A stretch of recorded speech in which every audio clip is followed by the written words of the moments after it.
Welcome to the Relationships Inside Out podcast with Doctors Gregory Siebert and Kimberly Murray, licensed marriage and family therapists. Join them on this journey as they explore the ins and outs of relationships. Well, welcome to Relationships Inside Out, where today we're going to be talking about depression. Depression. More common than people might think. It's very common, and could be because of the fact that it's a word that everyone throws around, like I'm depressed. But nonetheless, I mean, it's a real phenomenon, and it has a lot of implications both individually and on the relationship. Mm-hmm. I encourage everyone to think about when we say depression, what do you think about? Chances are you think of someone in bed, weeping, crying, not going anywhere. That is only one way depression shows up. It can show up in terms of physical pain or anxiety is often paired with it. Anger, there's all kinds of ways it can present. And there are different reasons why. Yeah. Some mental, right? Some in the sense of there's an event that happened, like a loss of a family member, grief, loss of a relationship. But there's also some biological reasons, like with the thyroid or some endocrine system issues. So it's regardless of how it comes about, it's not a choice. I love that piece. At least I often hear from clients that when they're depressed, their partner, their friend, their family member might say, "Can't you just stop crying? Just go for a walk. You'll feel so much better. Why are you so sad?" Like this very judgy kind of conversation that implies choice. And there isn't choice, especially if it's biologically related, right? We can do coping skills to make it better. That is a choice we can make. But to just choose in and out of it is not a thing. Yeah. And some of the symptoms too to look for, self-reflect on, whether in yourself or your partner or family member, is, loss of interest. They just have a significant decrease in interest in doing things. Especially things they once enjoyed. Yep, exactly. Insomnia, whether that's early insomnia, so you have a difficulty falling asleep, middle insomnia, can't stay asleep, late insomnia, or also hyposomnia, where you sleep a lot. We changes in appetite. So we talk about emotional eating. So eating based on what is going to soothe our body. So eating a lot or eating things that aren't great for our body, or not having an appetite or wanting to eat at all. So weight loss. And it may fluctuate. There might be periods of poor appetite, but then all of a sudden making up for it. And it's like overeating as well. And then you also have just the slowing down of thought and speaking, and others might even notice this in yourself, or the opposite, like really fidgety and restless and moving around a lot more than typical. Can look like sadness, irritability, anger. Anger is one that typically doesn't come to the body alone. And so if someone's angry, we think about what's below that. And sadness can be one of those. Yeah. Hopelessness, like a sense of failure, right? Guilt. And then of course the suicidal ideations, right? Thoughts of harming the self, or even just a lack of wanting to be connected. So isolation. Distancing self. Because being around others is too overwhelming, or seeing their joy can make it more painful, or I just want to be alone because I don't have energy, lack of energy. And even difficulty concentrating. So difficulty watching TV or reading, things like that. And just because you might experience this, or one might, doesn't mean, okay, I'm depressed, diagnosed with depression. And we all experience these symptoms at some way or another throughout our life. And, inevitably around some loss around family and things like that. So I talk to clients a lot about, there's a difference between situational depression and major depressive disorder. So when we talk about major depressive disorder, MDD, it tends to be more of that chronic, lasts a lot longer, kind of deeper, more entrenched depression. But sometimes we experience depression in, I want to say a lighter form, but that cheapens it, right? But it's depression for a shorter period of time, or in response to something else that's going on. Yeah. And it can impact our life in various degrees. And typically we assess whether it's impairing your ability to function to a great degree or a less degree, right? So mild, severe, things like that, to get a sense of how much is it negatively impacting. And these things impact treatment as well. Whether you go on medication or need to go somewhere to help with some suicidal ideations. When I think about that, I think about how it impacts our coping skills, right? If I'm in a healthy frame of mind, once I'm getting stressed, I can recognize, okay, maybe a little more sleep, or I need to lighten my load. When we're depressed, we might turn towards things like suicidal ideation, even harming other people, homicidal ideation, or punishing ourselves by way of not eating or self-harm. It can look like psychosis or hearing or seeing things that we might not otherwise hear or see. Yeah. On the very severe side, the auditory and visual hallucinations. Yeah. Yep. And when we're talking about this, we wanted to bring it up because it impacts us on an individual level in the context of relationships, whether it's because of the relationship or because our depression is playing a role into our relationship dynamics. And so let's start off talking a little bit about how the relationship might play a role in some of these depressed feelings. I know a big one is infidelity. Yep. You have that breach of trust. That's very difficult. Very difficult to, I mean, it's a loss of anticipated relationship and what that was supposed to look like. I use air quotes loss there. Of trust. That loss of trust. I mean, it's a very sad time. And it may come with, right? Like it gets joined to other emotions. It may come with anger, anxiety, fear. Other times might be the death of a loved one. What we know through the research is that the death of a child for a couple or partnership is the leading event for divorce. It is one of those events that most couples have a really hard time overcoming together because it's not just me and my depression or my pain. We're in it together. Right. And so the ability to support one another and validate one another when we're equally entrenched can be incredibly difficult. Yeah. And that's where you have a stressor that introduces into the relationship. We can potentially, hopefully navigate it as a couple effectively. Then you have, what if the partner is playing a role in this process in terms of abuse, even emotional abuse, the criticism. Let's talk about the emotional abuse because I bring that up with clients sometimes and they'll say, no, that wasn't abuse. And so we have a hard time sometimes recognizing what that even looks like. Yeah. Yeah. I mean, the cutting down, the continual, just you're a failure, you're not good enough. Really, I mean, I look at it as this berating of our partners. Or purposeful isolation, the opposite. Yeah. Icing people out as a way of manipulating or creating pain. And that can be very depressing over time because of the narrative that we might develop around why that's happening. What did I do wrong? And especially in emotional abuse, you often might get that narrative from that partner who's perpetrating that of you aren't good enough. Why did you do this? You're causing me to be this way. And that narrative facilitates a lot of depressed mood and feelings. With partnerships, they can either be to our benefit of supporting us, helping us move through the depression, being kind of our rock or stable base, or they can be a kind of a catalyst for continued deterioration. If they are emotionally abusive or telling you to suck it up or say, gosh, I'm so sick of you being depressed. No one wants to hear that if they're struggling. Yeah. And that can create further depression, obviously, but then also problems within the relationship. And typically what I see is that when that comes up, there's a lot of personalization on that partner, the other partner side of. Say more about that, what that looks like here. Yeah. So this would kind of be speaking to how does depression affect a relationship? And so you might have a partner who's experiencing depression, whether you label that or identify that or not, but they have some of the symptoms we just listed earlier, but then we personalize it. What did I do? Did I do something wrong? And sometimes depression. You are broken. You are a failure. Yeah. And depression can often be perceived as distancing. The partner's distancing. They don't care about me because they're shutting down. And we talked about earlier, that loss of interest in that process of experiencing depression.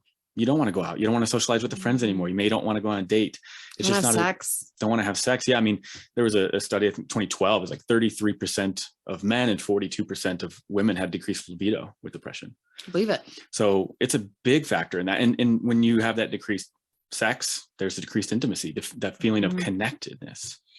Or even I've had my own bouts of depression, especially following my children, because I didn't have the energy or the bandwidth. My husband now had to do all the cooking, all the dishes, all the childcare, all the things. It's a lot. And so it can build that resentment or that sense of, where the heck's my partner? We don't feel like partners. Luckily, I have a supportive partner in this space, but I wouldn't fault him for feeling that way because the reality is when depression comes, I liken it to a boulder in a backpack for clients. When I was talking to one and we were talking about house duties and she said, well, I folded the laundry. Like that's no big deal, but something. And I said, imagine if you had a boulder literally on your back and you still folded that same amount of laundry. You'd think that was pretty badass that you could do that while being crushed. This is no different. It is that boulder in the backpack that makes even those menial tasks Mhm. feel huge and heavy and hard. Yeah. And there's nothing wrong with you if you feel depression.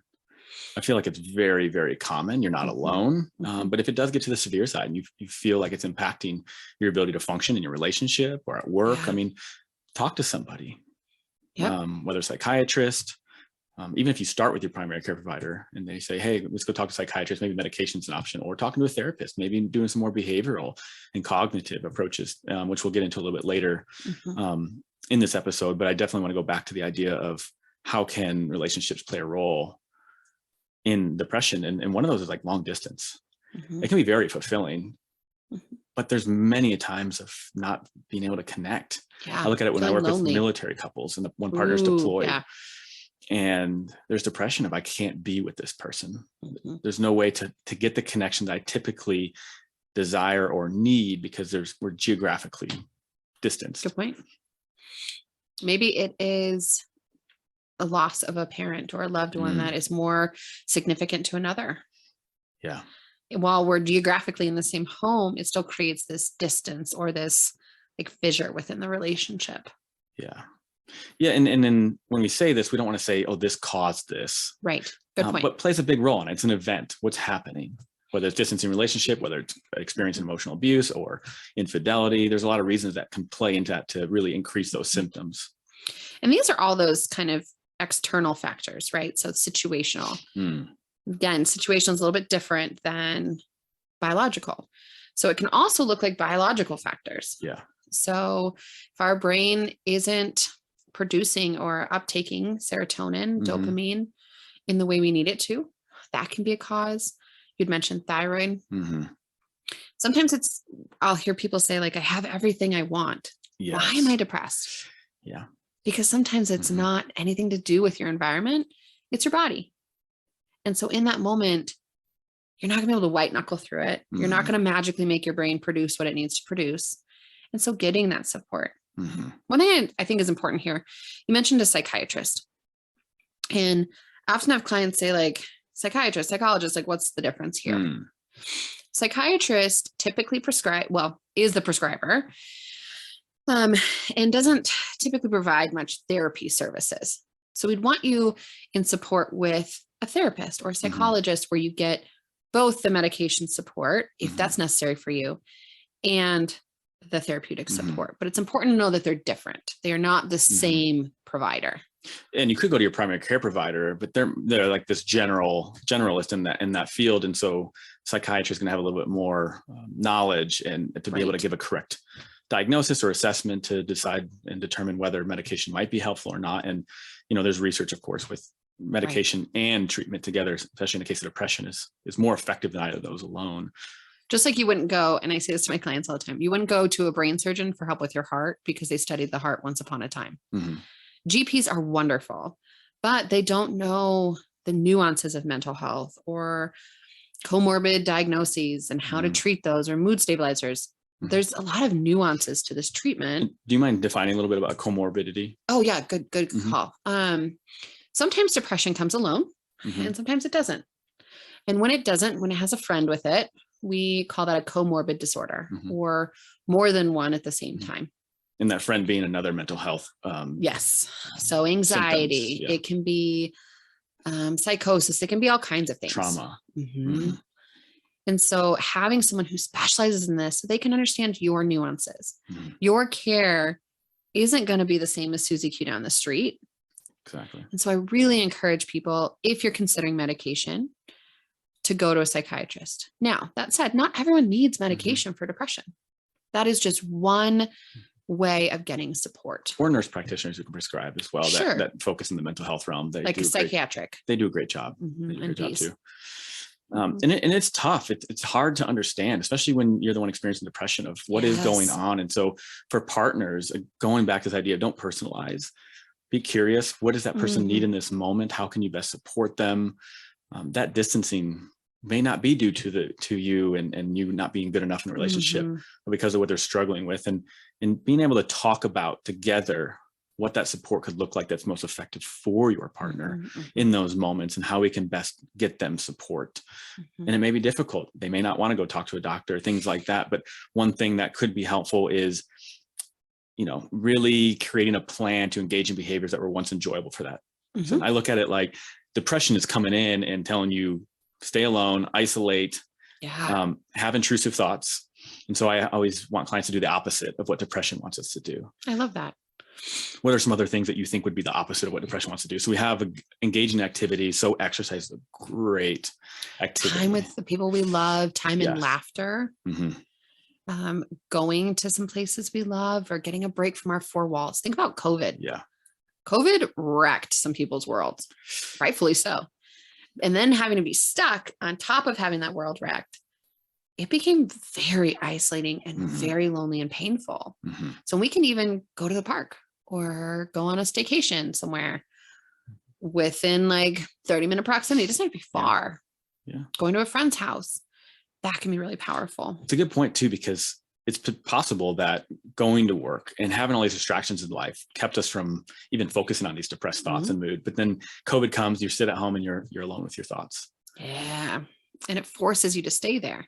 And unless you can do something well. In previous episodes, we talked about cognitive behavioral therapy, and it also helping change or establish adaptive thoughts to challenge those intrusive thoughts of, I'm not good enough. Life is miserable right now. It's not going to get better. These hopelessness thoughts. The self-care, we've done an episode on that. And that pairs in here of what are things that have previously helped with my sadness or fear or anxiety or stress. Bringing those in little bits. I want to go back to that depersonalization. When we talk about someone being depressed, language is important. So not saying, oh, my depressed wife, or huge. She's not a depressed wife. She's a wife who's struggling with depression, right? It is one small part of her, even though it feels really big. And so as a partner, trying to elicit the other parts of her. She is also loving. She is also funny. She is also adventurous. Pull those parts to the front rather than letting depression live center stage. And that includes a person experiencing depression. Yeah. Find those parts of yourself that you enjoy, and not allow depression to be the consuming part of you. Absolutely. Which we're allowed to have. There's things that are depressing in life. And that's okay. But that's not all of you. There's more to you. You're more complex. More complex, yeah. Another one I really like is the practice of gratitude. Ooh. Practice of gratitude, in recent years has shown to be a very strong predictor of happiness. So I'm like, okay, the opposite of depression. What does depression want us to do? Not be happy. So how do we fight that? And the practice of gratitude, and there's simple tools out there, like the 5-minute gratitude journal, very simple. And so just thinking about, how do I engage in gratitude on a daily basis? How do I make it part of my routine? And that 5-minute gratitude journal is simple. It's like 3 things in the morning. There's 3 tasks that you have to do, and then at night 2. Very simple. It's not really intrusive, but what it does is when your mind is focused on what you're grateful for, it's not on the other stuff. It's almost providing more balance in that perspective, and increasing that perspective for ourselves to say that life isn't just miserable. And kind of in the same fashion of, don't focus on just the parts I don't like about myself. What do I love about myself? Right. To me, I always think about it, the game of balance. We're going to have these negative thoughts and these things we don't like about life and ourselves.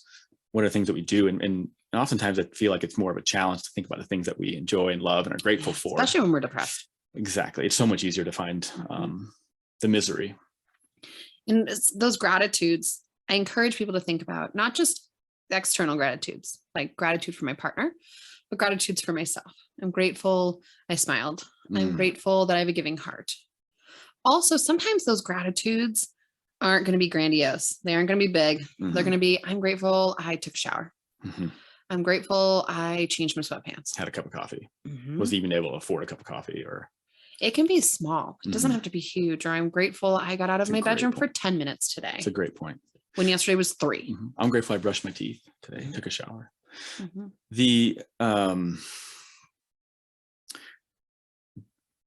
I lost my train of thought in terms of that. That's all right. such is life. This is me on a normal basis. My train is going all over the place. Yeah, because there's so much to say about this, and it is complex. And I advocate for people to at least go explore with somebody if you're feeling this way, and finding some sense of what can I do to better this, whether it is gratitude, whether it is finding that support. I remember what I was going to say, and it goes in line with what I was just saying.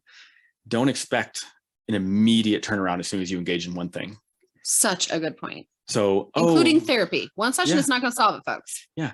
Oh, I gave gratitude today. Didn't feel better. It's a continual practice. It's the continual balance and putting balance in that perspective. And over time to realize, okay, yeah, it's less. And sometimes you might be better, but you don't really know you're better until you actually take the time to reflect back. Sure. I know in with some of my clients, I look back and let's just look about where you came from. Let's think about that. And then we list the symptoms and they're like, oh yeah, I don't have that anymore. I don't. And it's just trusting the process, because it's a process. This isn't a quick fix.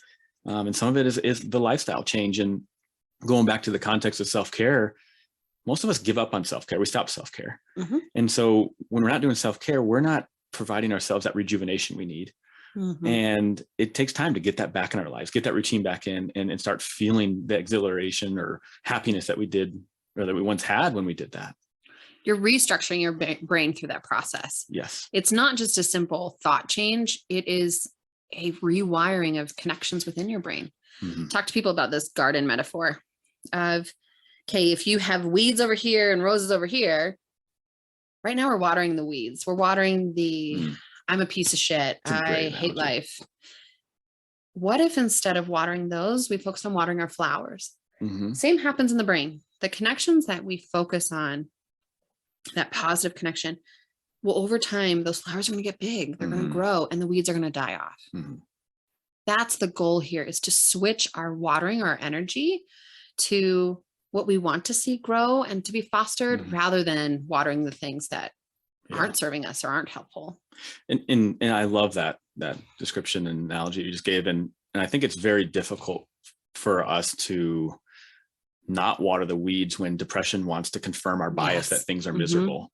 So even in depression, and you're going to find, I mean, you just pay attention to your thoughts and you'll be scanning even unconsciously of why things suck, why things are good enough. Why am I not good enough? And we try to confirm that bias. And that's the watering the weeds that you're talking about, Kim, and stopping that. Depression wants that to go there and fighting that. I try to externalize depression as it came into your life rather than it is you. Yes. And okay, we might still water the weeds some. It may take time for us to get to giving more water to the flowers than to the weeds. It isn't a sudden process. If it were, depression wouldn't be as rampant as it is. Yeah. And this is from someone who's struggled with depression on and off since I was an early teen. Same. Yeah, absolutely. It's hard. Know that this comes in compassion of, I can even like think about when I was depressed and people are like, oh, just go for a walk, just do this. And I was like, okay, that's cute. No, I'm not doing that. You don't understand me. You don't know how hard it is. Yeah. We have a sense, at least in our own experiences, of what depression can feel like for us. And it's hard. So know that we're giving this in compassion in the hope that even one little nugget is helpful, because you probably don't have the energy, or your partner doesn't have the energy to do all the things, to focus on positive thinking and go outside and get back to all these routines. It's one at a time, one little step. Every step matters, but take one, not 50. Yeah. And that's what's so interesting about depression and the interventions that typically that come with how do we fight off depression behaviorally and cognitively is, it's going against what depression wants to do. Depression doesn't want you to go on that walk, but there's a lot of research around set small goals for yourself, achievable goals, so you can feel that sense of purpose again, get that motivation and inspiration again. And that includes going on a small walk, momentum, getting out in nature, right? We know that time in nature is extremely important for happiness, as long as we're cognitively present. And what helps me might look different than what helps Greg or someone else, right? Especially men to women. Men typically show depression a little bit differently. They might show it in terms of anger or even physical pain. Irritability. So my back hurts, my neck hurts. Often, I'm here to tell you people, it's not your back or your neck. It is tension within your body. It can be depression or anxiety. That mental health plays a direct role on our physical health. And we don't always liken them to be both important in the same way. But for men, and women, but for especially men, it's super important that we look at the physical symptoms. Women might be more tearful and isolating, that more traditional thing we'd think of, but know that it can show up and look so different. And thus the ways we cope or the tools we need to look very different. It's a great point. And what do you think about the tool of mindfulness? I love mindfulness. So I have a running document of, God, there's got to be, and we've contributed together on it. Yeah. There's got to be 60 or 70 ways of doing it on there. And almost all my clients get a copy of that document because if they're coming to me, something's not feeling good, and mindfulness can help in a good chunk of mental health struggles. So I love it. It is the sense of we're present. So anxiety is a fear or worry about the future. Depression is a fear or worry about the past. And anxiety is being present-minded. You cannot be both present-minded and in one of those two other realms. And so even for 20 seconds, 30 seconds, focusing on our breath or mindful hand washing. So thinking about just the water, how it feels on our hands, temperature, what we smell, what we see, can be really powerful at transitioning the brain from just living in depression to being in the moment, the right now. Without judgment. Right. And I think too, in some cases, you think about the future and oh my, I got this meeting that's depressing. There's things that can be depressing. But the important piece here is, focusing in the moment, in the present, where there's not judgment. There's really not that attribution of it's just a bad thing or good thing, but I see flowers, I see trees, or I see those five senses. The five senses. Yeah. And that's the 5 things we see, 4 things we hear, 3 things we can physically feel around us, whether that's the air or temperature or contact points on a chair. 2 things we smell. And then of course it could be 1 taste on something if you're eating, or it could just be that last deep breath. Do you use mindfulness in your practice? I do. I mean, it doesn't fit everybody. That's the thing. So it's finding out what works. And I at least like people to try. Give it a try. And again, don't expect things right away, but practice it and see if you like it and find what you like. And even if within mindfulness, find things that you like. I know that for some, it's very difficult to sit in the moment without your mind wandering. And that's why I like progressive muscle relaxation for myself, because I would say my mind wanders quite a bit and it's hard to keep track of the thoughts or stay on task. And with progressive muscle relaxation, I'm really tensing up. And my brain's focused on that physical sensation I'm feeling when I'm squeezing and tensing certain muscles. And there's videos on YouTube around how to go through your body and tense up muscles and release them and focus on them. We can attach one here. Yeah. And we've talked about this in a previous episode, but it really, I think, helps in the context of depression as well, when we're, again, trying to be present and giving our mind a reprieve or rest from that. I love that. It doesn't have to be big motions, right? Sometimes it's small things, but mindfulness can be really powerful in this space. And there are millions of ways to practice mindfulness. So just because progressive muscle relaxation doesn't work for you, it doesn't mean mindfulness doesn't work for you. It means that one skill maybe wasn't best for your body. Big one is deep breathing. And I joke with a lot of my clients that in our culture, we're not great at deep breathing. So I have them put a hand on their chest and a hand on their tummy. And if you tried it right now, my guess would be that your shoulders would raise and your chest would raise when you take your deep breath. That's not a true deep breath. Deep breath, your chest hand doesn't really move at all. It's only your belly. So belly button away from spine. And so looking up things like diaphragmatic breathing, the reason we want to engage that type of breath is it engages the bottom half of our lungs. And we don't do that during the day. That's for sleep. And we want it to help you feel sleepy and to help you calm. So with deep breathing, this is one of my passions. Really check into how to do it well so that you can get that good benefit from it. Yeah, absolutely. And we're listing all these techniques that are widely used amongst therapists in the context of depression and other things.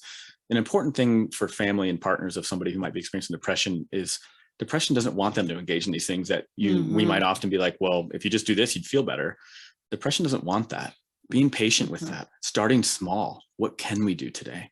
Curiosity is key, but understanding that, well, they feel this way. If they just did this, that's their choice. It's not. Again, this is part of that symptom of, I don't want to do shit. Right? I can't. I am going to lay in bed and I can't get out. It's so hard for me. And starting small, very small, with very, low expectations, like setting those little goals every day. Like I Mm-hmm. got out of bed for 5 minutes today, right? Some clients I work with, it's I brushed my teeth today. I engaged in hygiene today. And you just got to meet them where they're at and being, again, patient with that process. But of course, don't neglect the fact that someone actually might need some professional help at some point. And you as the partner might, Mm. right? It's not just the partner that's depressed that needs therapy. Often it's the system. Mm-hmm. So we can know how to support someone well. Mm-hmm. If there is something we're doing that's triggering it, so we can work on our own junk. Mm-hmm. If it is a moment of grief, getting Mm-hmm. tools to support them in that grief. Yeah. Which includes what you talked about earlier, depersonalize it from your partner too. Yeah. They're not a depressed person. There's someone experiencing depression, which might help bring more compassion of how do we become a unified front through systems work, through coming together as a family unit to work on how do we support each other through this together, again, as a team. Sometimes with depression, it's a sudden event, so this won't apply there. But if we see depression starting to build, the sooner we can get help in there, the easier it is to overcome it. If we wait until it's totally devastating, that might be harder, and it might require a little bit extra support, a little bit more patience. So if you notice your partner starting to show some sadness, some lack of interest, start that conversation. Don't wait until their whole world is devastated, because that recovery still possible, of course, but can be a lot harder on both partners. Yeah. As you're talking about too, in terms of how to help each other, one thing that came up that we haven't touched on is distraction techniques. So we have this stuff that's a little bit more engaged. We're processing, where does this come from? What's happening? Or here's some skills that we can work on with the thoughts. But sometimes we might just need distraction techniques. Listen to a podcast or music. Uplifting music. Yeah. Any other distraction techniques that you like to talk about with clients? Even being in nature, or for me, like having kids. So instead of laying in my bed, I'm going to lay on my couch. So I watch them. Yeah. It can be watch a movie, going outside and just listening to the trees or birds or whatever it might be. But again, that distraction, while distraction can be not always the best thing, there are times in which it's important. And this is one. As long as it's not the only thing, because we do need to distract from those. I look at it as brain a break. You're distracting from the intrusive thoughts. How can I distract this? Okay, let me go engage in some crafting. So distracting through activities is a big one. Some, talk back to that depressed voice. Tell it to shut up. Tell it to go away. I talk about this visual of depression feels like something we're wearing. Again, that boulder and backpack or a cloak. And how do we say, depression, I see you. You're valid. So we validate the depression rather than resisting it, and say, can you sit next to me today instead of on top of me? Can we hold hands instead of hugging? More of an acceptance piece rather than a resistance. And that visual really helps people of, okay, when you close your eyes, what do you picture your depression to look like? What compassion can you share with that depression? And then how do you invite it to come alongside you so that you don't have to be one organism, one meshed person? We can be separate. I love that, because it's visualizing it, taking it off your back, lighting the load, but still recognizing its role in your life. And sometimes the harder we resist, like a Chinese finger trap, the worse it gets, right? Because I'm sitting there pulling and it's not working. I can't get out of those? Oh, golly. And for other people, that does work. Again, this is two different techniques here that one may apply to you or your spouse and one may not. Yeah. And that's okay. And I think kind of one of the last things I was thinking of is, just because one partner might be experiencing depression, it goes back to what you said, the system going as a family unit might be important, is please do not say they're the ones who need help. It's not on me.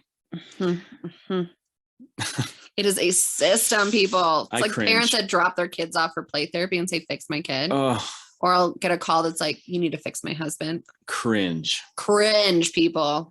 Cringe. Yeah. It's a system. Support through all of the work, all of the journey. And some of that comes from this just frustration that the partner might not be observing them do anything about it, which of course is the nature of depression. So having compassion for that. Some of it just might be the fear, like personalizing it. I must have done something wrong. So this is our defense mechanism coming in, being like, this is them, not me, as a way to validate that this has nothing to do with me. And it might not have to do anything with you, but your role is important. And by pushing our child or our partner into therapy and saying, fix them, there goes their support system or their perception of a support, and this And hello, judgment. an increased fear that something's wrong with them. Mm-hmm. And that only increases depression, to say something is wrong with me. My partner or my parent doesn't even think that they can help me, and they're dropping me They don't care. off. They think I'm broken. Yeah, they think I'm broken. That's a big one I hear. Yeah. With depression, with anything, there are some big red flags that we have to mention here. And we're going to link the suicide hotline below, as well as the Colorado only crisis line. There's a national as well. There's a national one. We can link that down there too. If your partner is has self-harm or is expressing suicidal ideation, Big one. Homicidal ideation, so the intent to hurt someone else, even our kids. Which does happen in depression. Those thoughts come up, and then you feel guilty for having them, and then it increases the depression. Isn't eating, so we're punishing by starving. Isolating. Well, like not going to work, isolating and not functioning. But meaning like the more like crisis kind of support. So when we have correct. the suicide, homicidal ideation, self-harm, or our partner's hearing or seeing things that are not in reality, get them support immediately. And that may look like calling an EMT. That might look like driving them to their local psychiatric facility. But those are symptoms where we don't encourage you just wait and try these smaller coping skills. Absolutely. They need prompt support. So calling 911, calling the crisis lines, or getting them, like driving them to direct support right away is huge here. Yeah. And think about it as, are they able to engage in the daily functioning activities? Like, are they able to do hygiene? Are they able to go to work? Are they able to eat, as you were talking about? Think about those and start there. But getting that support, and sometimes it can be hard to make that call to drive them in and feel like, oh, I'm betraying them, or I'm going to create harm because people are going to show up and know their story, whatever it is. That is one of the most loving things you can do, is to prevent someone from hurting themselves or another. And so if these bigger symptoms are showing up, please, please, please get support right away. Don't wait. And there's nothing wrong with getting support, and it's healthy. It's actually a really good sign to go get help and seek support. We all experience depression, and there's nothing wrong with if we need extra support. And if you are someone who's starting to slide into depression, I don't know if we mentioned this, but a quick tip too, aside from crisis, again, we're moving away from crisis, but if it's starting to show up for you or your partner, exercise is something we can do at home that actually has been shown to be more effective than exercise for a lot of people. Not every person, but a lot of people. Not more effective than exercise, but more effective than... Exercise is more effective than medication. Oh, yeah, okay. For a lot of people, because it's a natural release of endorphins and dopamine. So trying out that, again, get that support early. Don't wait, because the further along it goes, the harder it is to address. And it could be something simple. Doesn't have to go to a gym and start lifting weights. It could be walk around your house 5 minutes. Yoga, 5-minute yoga video from YouTube. 5-minute yoga video. It could be something simple, even while you're laying in bed. You can do some of these exercises. So. Okay, well, this has been Relationships Inside Out, where we unpack relationships, including with the self and the ones we love. We hope that we can provide some healthy tips of how to relate to others and ourselves better. As always, if you have any questions, please feel free to email us at relationshipsinsideout@gmail.com. I want to add the caveat, especially for this episode: if you're in crisis, that is not the way you get support. We do not provide any crisis support.